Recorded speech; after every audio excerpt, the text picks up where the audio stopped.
এর সম্মানীয় অধ্যক্ষ মহোদয়, ইনি অত্যন্ত সিনিয়র লিডার, 5 বারের এমএলএ এবং 2 বার এডুকেশন মিনিস্টার ছিলেন বাসুদেবজি।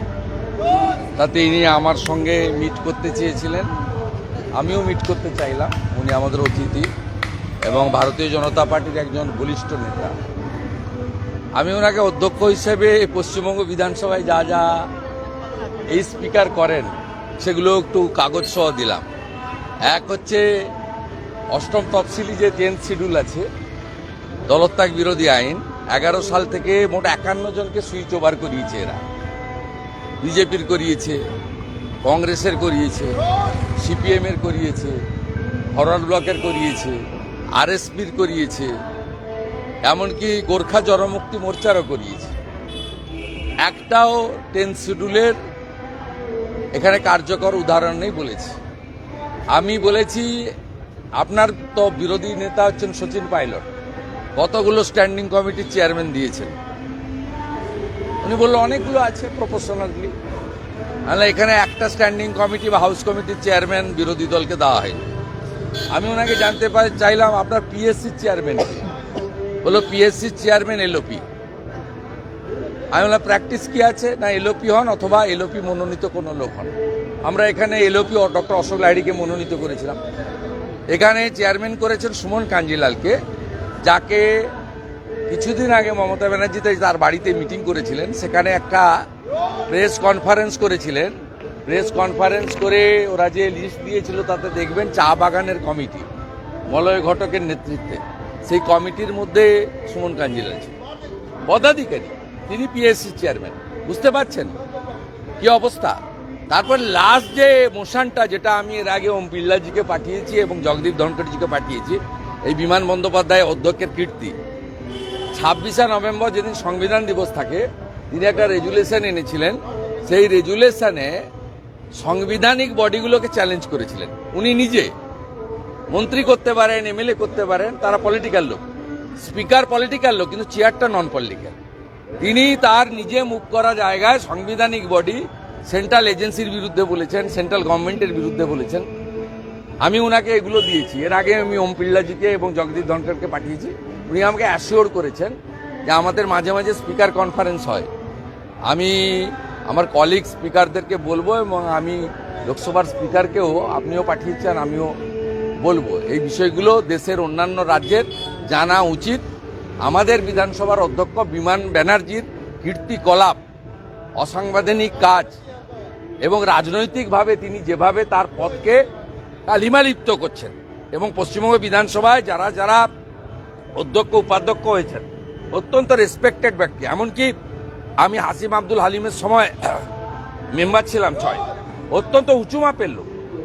এই চেয়ারের গরিমা মর্যাদা সবটা নষ্ট করেছে এই তৃণমূলের বিমান ব্যানার্জি। আমি কোনো কমেন্ট করব, আমি কিছু কমেন্ট করবো। আমি সিপিএম এর দ্বারা আক্রান্ত হয়েছি, তৃণমূলের দ্বারা আক্রান্ত হয়েছি, জঙ্গিরাও আক্রমণ করতে চাইছে। আমি সঠিক রাস্তায় আছি, এটা প্রমাণিত। আমি বলতে পারবো না আমি সঠিক রাস্তায় আছি, আমি প্রমাণিত। আমি বাংলাদেশের পীড়িত আক্রান্ত হিন্দুদের পাশে আছি। বাংলাদেশের অবৈধ কেয়ারটেকার সরকারের বিরোধিতা করেছি। বাংলাদেশে মানবাধিকার, গণতন্ত্র, সংবিধান লঙ্ঘিত হচ্ছে। বাংলাদেশে হিন্দু এবং জনজাতিরা, বুদ্ধিস্টরা, এমনকি খ্রিস্টানরা আক্রান্ত হচ্ছে, মন্দির ভাঙা হচ্ছে। সেক্ষেত্রে আমি আমার ঠিক রাস্তায় আছি বলেই ওদের জ্বালা এবং যন্ত্রণা হচ্ছে।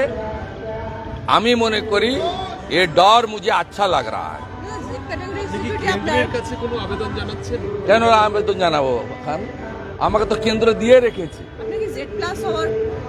কেন্দ্র দিয়ে রেখেছে, আমি কেন জানাতো না? আই এম নট ওরি। আমি কোনোদিন এই জিনিস চাই না। আমার সঙ্গে তো রাজ্য সরকারের কোনো সিকিউরিটি থাকে না, দেয়ও না। আমাদের পার্সোনাল সিকিউরিটি যেহেতু কেন্দ্রীয় সরকারের বিধানসভার গেটের বাইরে থাকতে হয়। আমি রাজস্থানের স্পিকারকে বলেছি যে শুনে রাখুন, কেন্দ্রীয় নিরাপত্তা বাহিনী পায় বিজেপির এমএলএরা, তাদেরকে বাইরে রাখতে হয়। আমরা যদি অ্যাসেম্বলির ভিতরে, আমরা তো আক্রান্ত হয়েছি। তপন চ্যাটার্জি এর আগে শারীরিক আক্রমণ করতে এসেছেন, সেদিনকেও গেটের সামনে একজন আক্রমণ করতে গেছে ভিতরে, আমরা তো একা যাই। আর তৃণমূলের এমএলএদের সঙ্গে যেহেতু কলকাতা পুলিশ, রাজ্য পুলিশ থাকে, তাদেরকে অ্যালাউ করা হয়। যারা বর্ডারে পাহারা দিচ্ছে, যারা কাশ্মীরে লড়াই করছে উগ্রপন্থীদের সঙ্গে, সেই সিআরপিএফ, সিআইএসএফ, তাদেরকে বাইরে রাখা হয়। এর থেকে বড় লজ্জার কিছু আছে নি? যে উগ্রপন্থীরা এসেছেন তারা দক্ষিণ চব্বিশ পরগনায় মৎস্যজীবী বা নৌবাহিনী, মানে এটা কমফোর্ট জোন। হ্যাঁ, এখানে কাশ্মীর থেকে পুলিশ আসে, উগ্রপন্থী ধরা পড়ে। এখানে আসাম থেকে পুলিশ আসে উগ্রপন্থীকে ধরার জন্য। এটা সেফ জোন। আমাকে স্পিকার রাজস্থান বলছিলেন যে আমার এলাকাতেও রোহিঙ্গা মুসলমানদের আবাস হয়েছে। আমরা সাপ্লাই করছেন মমতা ব্যানার্জি। কাজ করছে আসাম, ত্রিপুরা, অন্য রাজ্যের পুলিশ। পশ্চিমবঙ্গ পুলিশ কাজ করছে না। এসব ঘটনার মধ্য দিয়ে এটাই প্রমাণিত হয় যে পশ্চিমবঙ্গে যে সরকার চলছে, এই সরকারটা জঙ্গিবাদ, মৌলবাদ ও জিহাদিদেরকে প্রোটেকশন দিচ্ছে। সেই কারণেই নন্দীগ্রামে দেবব্রত মাইতিকে, রথিবালা আড়িদেরকে শহীদ হতে হয়। যারা বাবা সাহেব আম্বেদকরের বিষয় নিয়ে মিছিল করছে, তাদের হাতেই 5 মাস আগে দলিত মাতা রথিবালা আড়ি খুন হয়। যারা খুন করেছে, যে আলরাজি সহ যারা, তাদের বিরুদ্ধে এফআইআর থাকা সত্ত্বেও তাদেরকে গ্রেপ্তার করা হয়।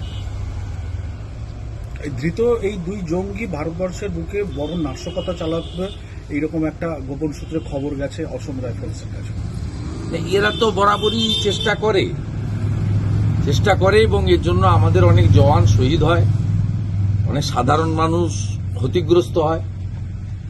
বর্তমান ভারত সরকার এবং ভারতীয় জনতা পার্টি পরিচালিত প্রায় 20টি রাজ্যে এনডিএ সরকার আছে। তারা চেষ্টা করছেন থেকে আটকানো, এবং দু একটা অকংগ্রেসী রাজ্যের সরকারও, তারাও এই বিষয়ে কেন্দ্রকে সহযোগিতা করছে। কিন্তু দুর্ভাগ্যজনক হলো সত্যি, পশ্চিমবঙ্গে সরকার অসহযোগিতা করা এবং বিভিন্ন সময়ে CBI, ED, CRPF, BSF, NIA, এই যারা সংবিধান সম্মত প্রতিষ্ঠান, তাদের বিরুদ্ধে বিধানসভায় প্রস্তাব আনা এবং তাদের সম্পর্কে খারাপ কথা বলা। এমনকি প্রো তৃণমূলী সকল্ট, মানে সেলফ ডিক্লেয়ার বুদ্ধিজীবী মাননীয় অপর্ণা সেনরাও বিএসএফকে কখনো কখনো রেপিস্ট হিসেবে আখ্যা দেন জনসমক্ষে। এটাই পশ্চিমবঙ্গ। সেই কারণেই পশ্চিমবঙ্গে ক্রমশ জঙ্গি এবং মৌলবাদীদের হাতে চলে যাচ্ছে। সেই জন্য ফিরহাদ হাকিম চিৎকার করে বলছেন, আমরা বাংলায় 33%, আমাদের সংখ্যাগরিষ্ঠ হতে হবে। সংখ্যাগরিষ্ঠ হলে এই বাংলাতে তথাকথিত বাঙালি হিন্দুদের মধ্যে এখনো যারা সেকুলার শব্দ প্রয়োগ করেন, ধর্মনিরপেক্ষ শব্দ বা সংবিধানের কথা বলেন, এই দুটোই কিন্তু চলে যাবে। তখন মুসলিম পার্সোনাল ল বোর্ড এবং শরিয়া কানুন চালু হবে। তখন সেকুলারিজম অথবা সংবিধান দুটোই আপনি বলতে পারবেন না, সেলাই হয়ে যাবে মুখ। ট্যাবের পরে সাইবার অপরাধীদের নজর এই আবাস যোজনার ঘরগুলো যেভাবে ফান্ড ডিসবার্স হচ্ছে। সাইবার তো নয়, এটা সংগঠিত চুরি। আপনি রূপশ্রী থেকে শুরু করে, সমব্যথী থেকে শুরু করে রাজ্য সরকারের বিভিন্ন স্কিম